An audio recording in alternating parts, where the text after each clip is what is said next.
यवतमाळ जिल्ह्यातील उमरखेड येथे स्नेहसंमेलनातील एका कार्यक्रमावरून मोठा वाद पेटला आहे। उमरखेड नगरपालिकेच्या अब्दुल गफूर शाह उर्दू शाळेत झालेल्या सांस्कृतिक कार्यक्रमात विद्यार्थ्यांकडून पाकिस्तानातील ए मर्द ए मुजाहिर तेरी यलगार कहा है हे गाणं वाजवण्यात आलं आणि त्यावर नृत्य सादर करण्यात आलं।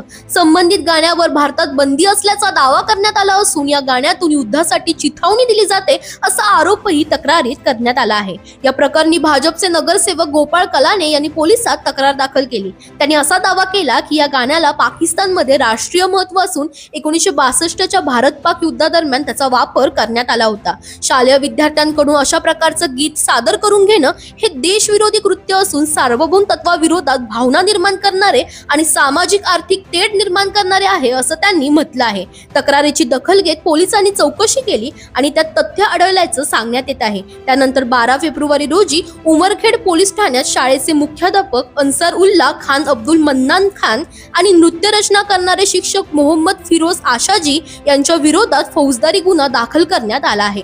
शाळा प्रशासनाने लहान मुलांकडून देशविरोधी गाण्यावर नृत्य करून घेतल्याचा आरोप करण्यात आला असून या घटनेनंतर स्थानिक पातळीवर निषेधाची लाट उसळली आहे। सध्या या प्रकरणाची पुढील चौकशी सुरू आहे।